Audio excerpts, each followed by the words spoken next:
Today, we're diving into one of the world's great spiritual treasures, the Srimad Bhagavad Gita. Now, what's amazing is that this is a conversation that doesn't happen in some peaceful monastery. Nope, it unfolds on a massive battlefield, just moments before a huge, world-changing war. And the wisdom shared in that single moment, it's been transforming lives for thousands of years. So I want you to picture this scene. You've got two gigantic armies facing each other, ready for war. The conch shells have been blown, the air is just thick with tension.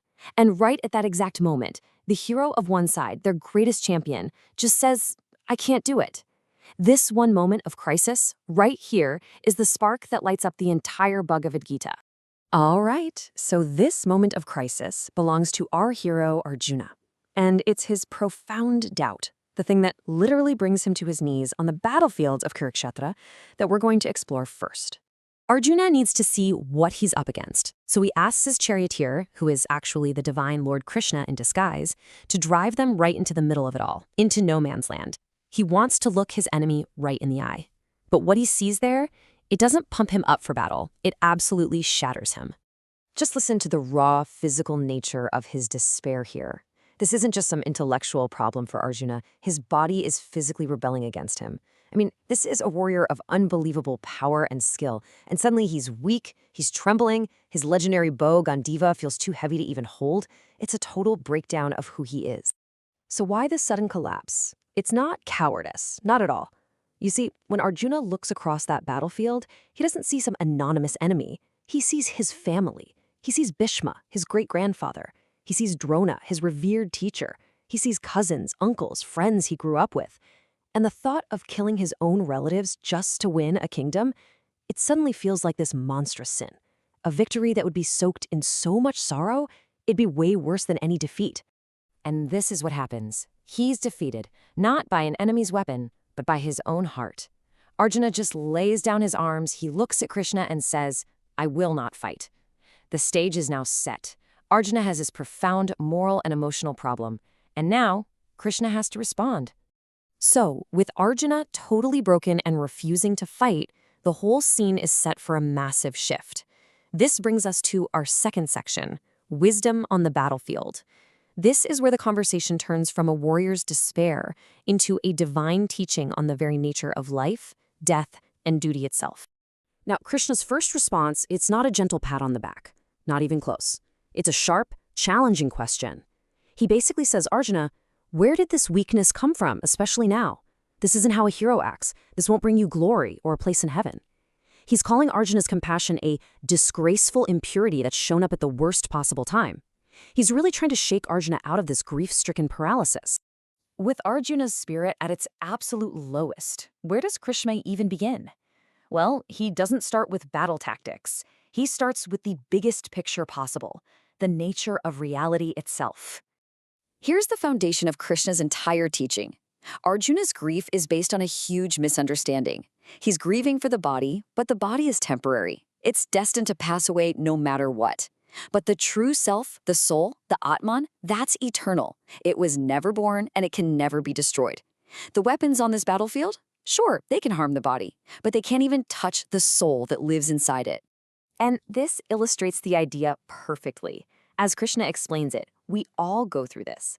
The soul that's in the body of a child is the very same soul that's later in the body of a youth and then in old age. The body keeps changing, but the soul, the person inside, stays the same. So death, he says, is really just the next logical step. It's like taking off a set of old, worn-out clothes and just putting on a new pair. The person wearing the clothes is still the same person. The soul simply moves on to a new body. Okay, so understanding that the soul is immortal, that's the philosophical foundation. But how does that knowledge actually help you on a battlefield? This brings us to Krishna's practical advice for living in the world, the paths of action and knowledge. And what's really interesting is that Krishna doesn't offer a one-size-fits-all solution. He actually lays out two main spiritual paths that a person can follow to find real freedom from suffering, even while living a full and active life. Okay, so the first path is Sankhya Yoga, which is really the path of knowledge. This is for the deep thinkers, the contemplative types, who through study and meditation realize that the eternal soul is totally separate from the material world. They see that the soul is just an observer. The second path, and this is the one Krishna really emphasizes for Arjuna, is Karma Yoga. the path of selfless action. Let's really break down karma yoga because this is so central to the Gita's message. The core idea is this: you have a right to do your duty, but you have no right to the results of that duty. Whether you succeed or fail, whether you get praise or blame, you should stay steady, calm, and even-minded. It's a path that basically turns your work, your duty, into a form of meditation. You find the purpose in the action itself, not in what you get out of it. So how does this actually work in practice? Well, first, you figure out and then you perform your duty. For Arjuna, that means being a warrior. Second, and this is the really hard part, you have to let go of your attachment to the outcome. You fight your best, you do your best, but you release that anxiety about winning or losing. And third, you do it all for a higher purpose, maybe as an offering to God or for the good of the world, rather than just for your own personal gain. So this idea, performing your duty without being attached to the results, is the heart of Krishna's solution for Arjuna. But its power goes way, way beyond that ancient battlefield. So, why does this text still resonate so powerfully today? In our final section, we'll explore the Gita's timeless message. A really common misconception about texts like the Gita is that their teachings are meant to make you abandon your worldly life, your job, your family, and go live in a cave somewhere. But is that really the message here? Absolutely not. The Gita's wisdom is for everyone. In fact, the text itself directly addresses this fear, and it uses Arjuna as the ultimate proof. After hearing all this profound spiritual wisdom, what did Arjuna do? Did he drop his bow and become a hermit? No. He picked up his bow and did his duty. The whole point of the Gita is to give you the strength and clarity to face your challenges in the world, not to run away from them.